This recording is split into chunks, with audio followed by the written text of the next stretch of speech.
Thank you friends for being a part of this channel. For improving the writing skill, I am giving some words for practice before this dictation. So please pause this video and practice the words before start the exercise. Okay, I hope you have gone through the words. So let's start the dictation. I have great pleasure in welcoming you to this seminar to discuss the contribution of Gandhian outlook and techniques to the solution of tensions between and within nations. I am particularly happy that so many distinguished men and women from so many countries have responded to our invitation. The subject for their deliberations is one which is of overriding importance in the modern world and immediately concerns all individuals of all nations. When the Indian National Commission for Cooperation with UNESCO met for the first time in 1949, it resolved that steps should be taken at an early date to consider the Gandhian doctrines and their relevance to the problem of achieving world peace. UNESCO, which is concerned with the creation of an international outlook and the promotion of friendly feelings between different nations, was naturally greatly interested in the proposal. Since then, we have been considering how best to give effect to our plans of examining Gandhian methods as a means of achieving peace. You will agree that it was hardly necessary to have a seminar only in order to draw attention of Gandhiji's thought. His ideas have been before the world for many years and are already a part of the intellectual heritage of modern man. Para. In view, however, of the crisis which threatens the world today and the danger of war which is always in the background of our minds, it seems especially appropriate to consider Gandhiji's method so far as they provide an alternative to war and promise a solution to international problems. That's why, after much hesitation and thought, we have decided to call this seminar to give distinguished thinker of the East and the West an opportunity to discuss Gandhiji's methods in all their implications. I am conscious of the stupendous nature of the problem and also of how a solution has until now baffled the efforts of man.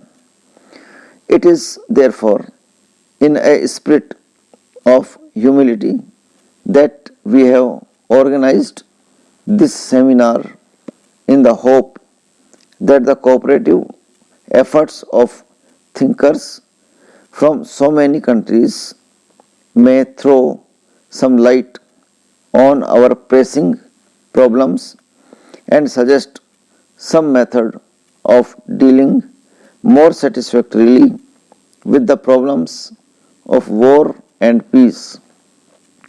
The issues at stake are so vast and our aim so important that whether we fully succeed or not, the effort is its own justification. This we have to understand now. Para. The progress of science itself makes it the more urgent to find a solution to these problems.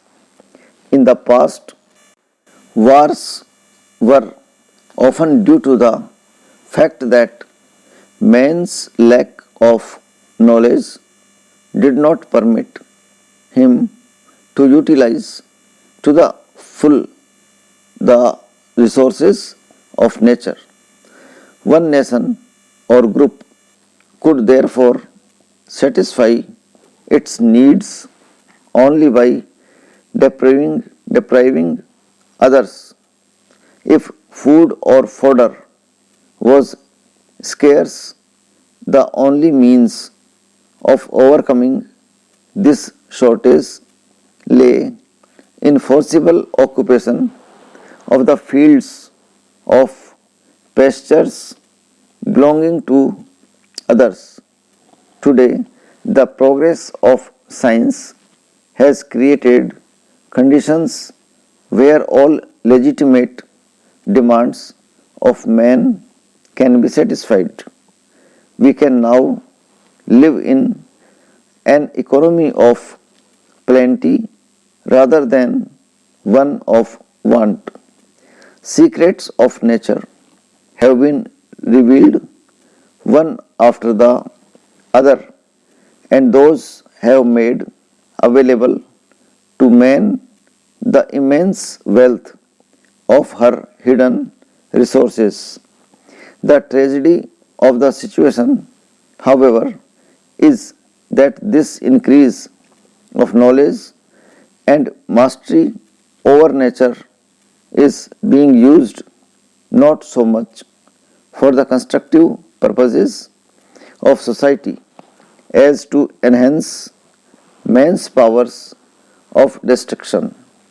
The energy of the atom has been unlocked, and this can bring within the reach of all comfort and plenty.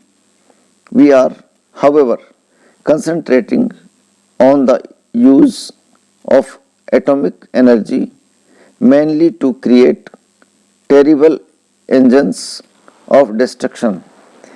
Wireless has brought all mankind nearer to one another, but instead of using it to strengthening the bonds of fellowship among men, we are using it as an aid to a propaganda of hatred and discord.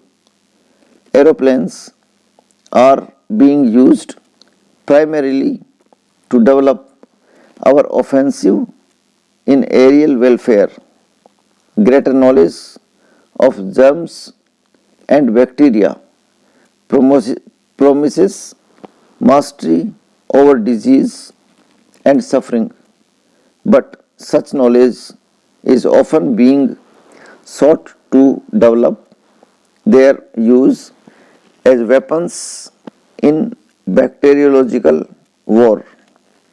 Note that these discoveries have no beneficent use, but such use seems subsidiary to the main purpose of employing them as weapons for the destruction of humanity.